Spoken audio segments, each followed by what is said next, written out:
Hello, everybody. This is William del Pilar, and welcome to another episode of Hot Takes, where we take a quick look around the world, well, mostly around the country, but we give you our takes on what is happening. Let me bring my guest on, our fellow co-host / panelist, Mr. G. Manghani. G, are you ready for this, brother? I'm ready to give you some hot takes, man. All right. Take number one, Newsom's billion-dollar sob story. Trump's wallet or bust. Newsom has asked for $40 billion. Should there be strings attached to this or not? I think if he's going to take federal money, there's got to be some concessions. And I'll give an example. So the Department of Education, if you didn't sign on to Common Core, you didn't get some extra money. So they've already been playing this game at the federal level. So Trump would be right to demand something from us. And I think the number one thing he would be demanding is something about illegal aliens or sanctuary cities. I think that's what he's going to propose.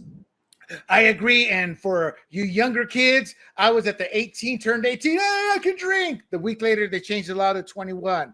Why states were forced to change it? Because they were going to be deprived of highway funds if they didn't change. So yes, this has happened a lot. And I agree, there should be stipulations.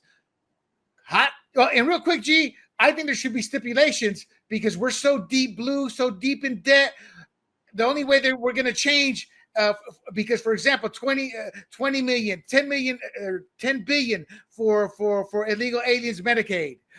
Billions for other programs. We are wasting our money than asking the federal government to bail us out so we can continue on funding these programs instead of taking care of our constituents. That's why we need to do it. So our government in California takes care of California constituents. What they're doing right now is putting the illegals first. And God bless illegals. Y'all need to be taken care of, but not by my tax dollars. So that's why I think they should do it.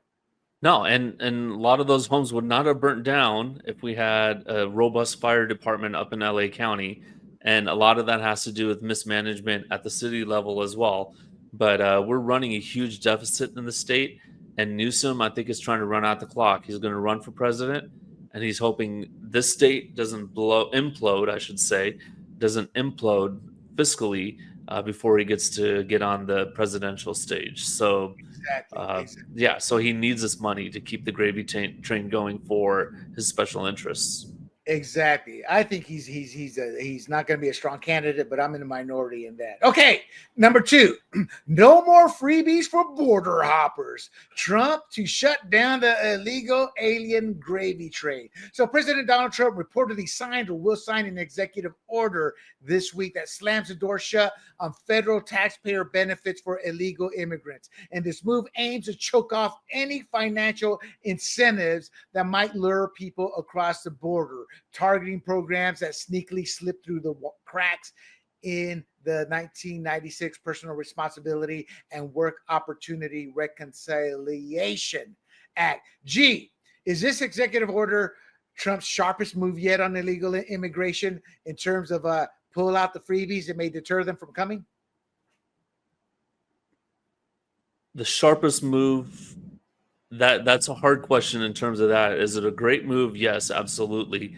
I think when you have veterans, our American veterans who are homeless, sleeping on the street, and yet people coming in across the border from Venezuela get to stay in a 4-star hotel in Manhattan and get a EBT card so that they can pay for their food for months and months and months and months on end is a crime of the Biden administration. Trump is right for doing this.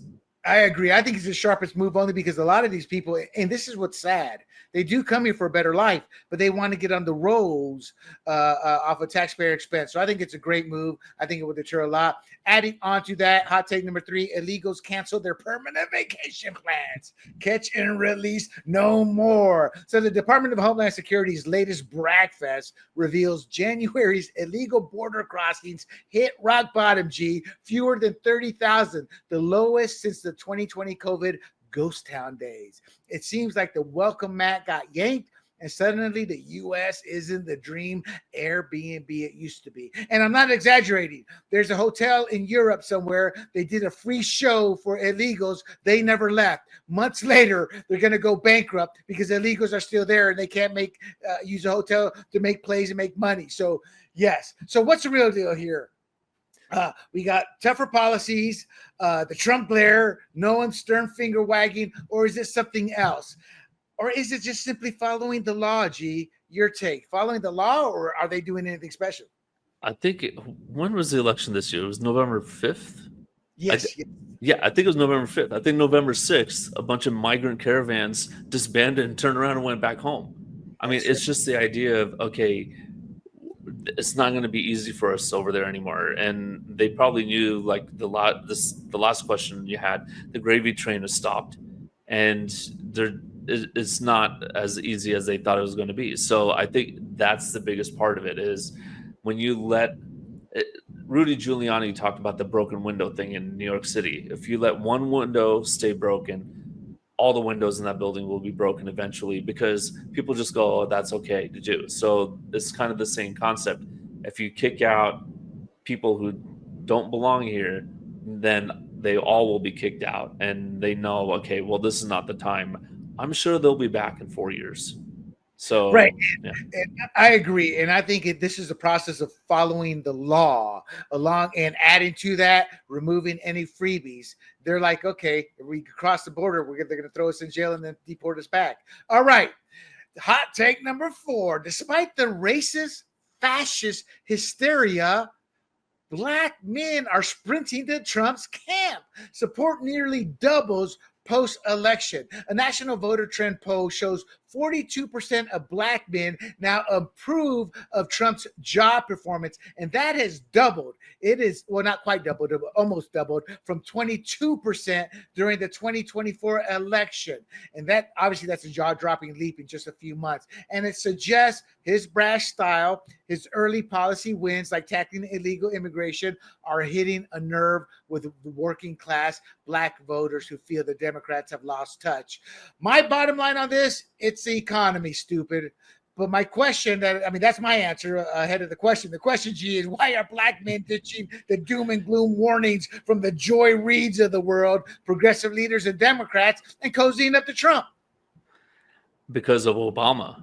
Whoa, that's a weird answer. Well, because in Obama, they saw the hope that there would be a different take on or a different environment for the Blacks to thrive in, but he didn't follow through on that. And if you think of when did BLM arise, it was during his administration. I want to say the second term of his administration is when BLM really took off.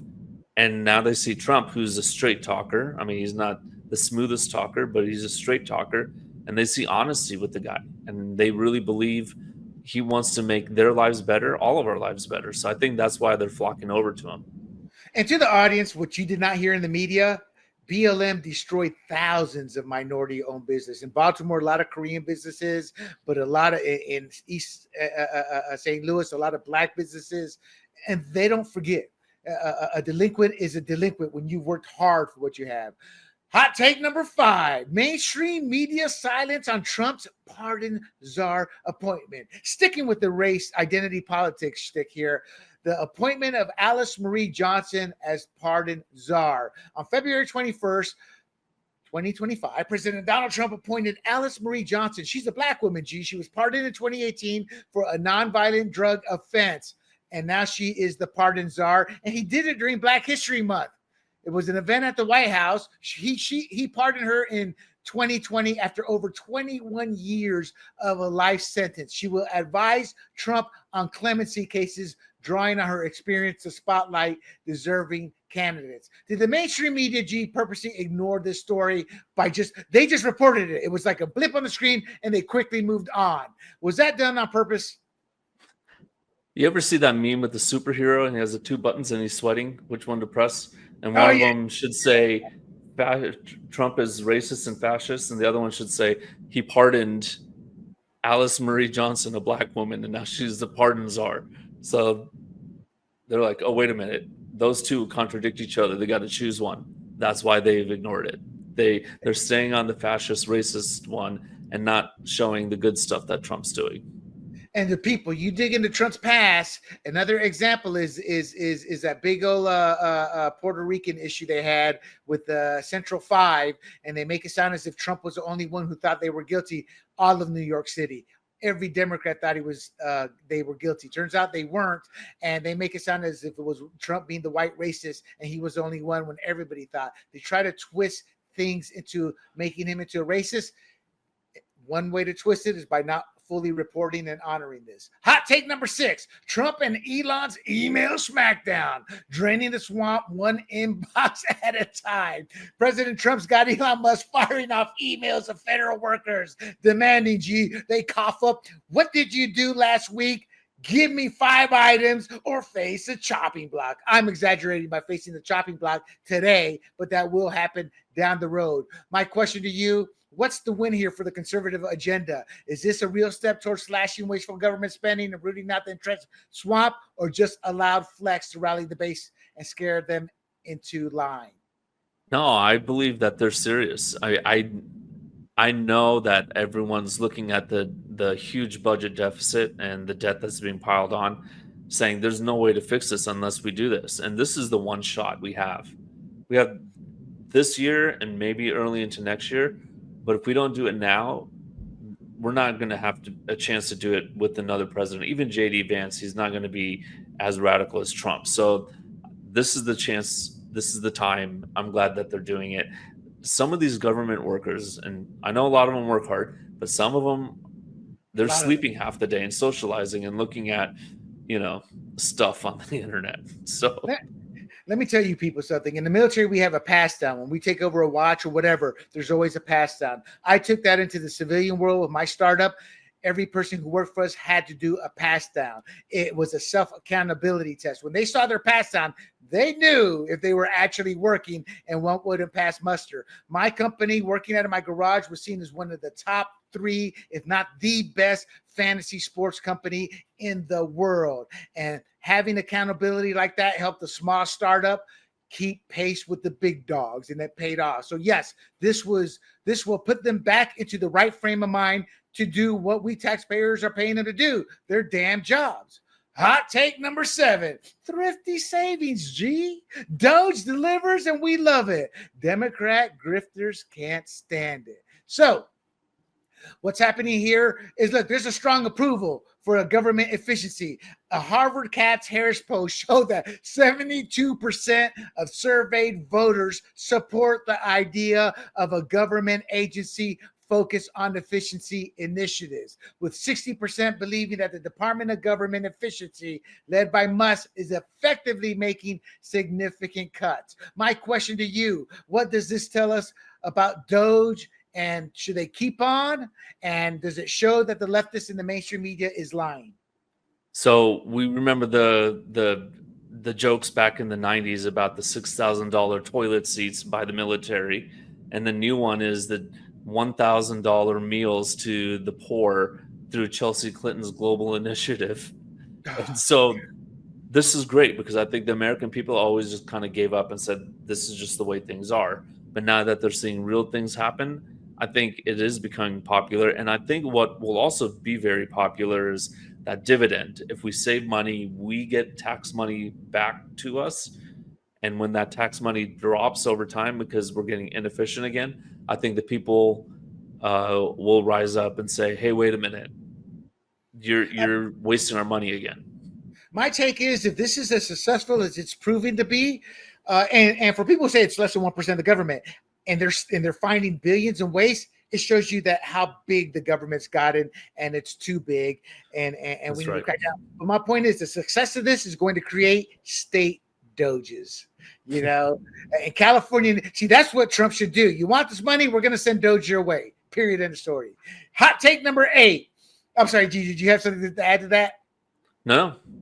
Hot take number 8, rent a mob. Soros cash fuels leftist Doge tantrums where grassroots won't grow. So Democrats are orchestrating protests such as those at the government buildings, at town halls. There was a big town hall in Georgia with a congressional representative, and that the audience was made up of people from Indivisible and Move On, and they are funded by figures like George Soros. The town hall, it was Rich McCormick. He represents the district in Georgia where that happened. G, my question to you is, how do you think the public's perception of political issues shifts when protests are staged by paid activists? I think what I'm trying to ask is the public seeing through this, meaning a small group where the media portrays this as, look, they're protesting, but yet, like Doge poll showed, we actually like what's happening. No, I think protests work when the idea that they're fighting for or advocating for or fighting against is simple. Like if there's an injustice and the message is simple, or there's government corruption or whatnot. I don't know what these guys are fighting for. And I don't think, and I'm very involved, I don't think the average person will know what they're protesting exactly. They're protesting against government. They're protesting for government waste.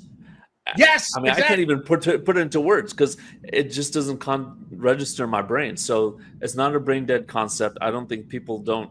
I mean, until I read this question, I didn't even see it happening, except for the ones up on the Capitol steps. Yeah, exactly. And well, it was the mainstream media creating a false narrative, or as I call it, yellow journalism, and as they call it today, fake news. Hot take number 9. Should we cash in or cash out the debt? Doge dividend dilemma. Gee, this is right up your alley. So the question, they're talking about having $5,000 checks per household to ease economic burdens, helping taxpayers manage debts or savings amid inflation. In essence, returning savings might motivate citizens to also report more government waste. Your thoughts, G? Trump can send $5,000 checks for quick relief or not? I like the idea. I like the idea of paying us, but I'm also against universal basic income, and that's what this feels like. It's universal basic income, and so when you do that, you're going to cause inflation. So, I hope that there's a different way to do this. You know, have people buy into more efficient government benefits us all. But I think just the best way to do it is freer markets, a better economy. You know, if I was an a-hole and I was Trump, and say the next presidential election and the Democrat wins, I would give the $5,000 payout right before leaving office. God, you know, one thing I would do, if it was maybe a one-time payout, maybe I could see that. But like as a regular thing, I think regular. I think it's a one-time payout. But no, I agree with you. I apologize for trying to rush you. I know you're on a time limit here. So the final question, number 10, hot take number 10, sacrifice and patriotism. Dan Bongino's leap from media to FBI, trading wealth for duty. So Dan Bongino is a top conservative podcaster. He's walking away from a multi-million-dollar media gig to serve as FBI deputy director. Before you answer, G, Dan Bongino served as a New York City police officer for 4 years. Then he joined the U.S. Secret Service, where he worked as an agent for 12 years, including on the presidential detail. That's the best of the best for George W. Bush and Barack Obama. So why should or shouldn't Bongino leave his lucrative media career for the FBI? Does this sacrifice signal genuine patriotism worth the risk, or is this a reckless gamble? Wow, this is a tough one. I listened to him. I don't listen all 3 hours, but I will listen at least first 20, 30 minutes every day. And I love the guy. So the idea is, okay, is he more effective in articulating conservative principles, or is he better served as FBI? I think he could always restart his show. So I think it's a good gamble to take. And then he would gain insights so that if he ever does come back to his show in 4 years, he will be more effective promoting his ideas. You know, the Latino in me comes out. We have a culture where when it's patriotism, we're there, you know, and to be asked to serve in this high capacity is a no-brainer to a Latino. So I applaud him. I think, as G, you just said, he will come back to another $1 million lucrative deal. So God bless him for making a sacrifice, because like Trump, he's not taking, or he's going to take a paycheck, but Trump isn't taking a penny to serve, whereas every other president has become wealthy. through the presidency, and Trump does not do that. So for everybody who knocks the Dan Bonginos or the Donald Trumps, you're knocking them just because you don't like him, because there's no way you can sit there and deny the patriotism and wanting to serve their country. Gee, we hit through 10 of them. Thank you so much for doing our hot takes. To everybody, before I leave, you can find this hot take at grumblingsmedia.com, as well as our other hot takes, and you can find them at YouTube, Rumble, Apple, Spotify, y Pandora, under the handle Grumblings Media. Any final words, G? We always have to have a bonus one, and I'm going to take the host hat and ask you one. All right. Where do you think this Zelenskyy Trump thing is going to land? Or when do you think, actually, I should ask you, because do you think Zelenskyy is going to come back hat in hand, and do you think he's going to wear a suit this time? He won't wear a suit, but he will apologize. It may happen through closed doors, and then they announce it, all is forgiven.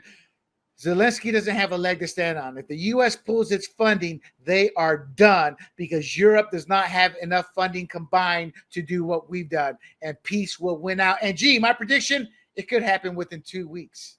Yep, I agree with you, but I do think he'll wear a suit. That's the ultimate Trump win. And with that, my friends, we hope you enjoyed this episode of Hot Takes. Until next week, for G. Manghani, for Fired Up Hot Takes, and for myself, William Del Pilar, I bid you adieu. Hey everybody, this is Big John from Grumblings Media, and I just want to say thank you for watching our content. If you want to support our efforts here at Grumblings Media, just smash the subscribe button right here, totally free, or just go ahead and consume more of our great content. Click either one of these two boxes.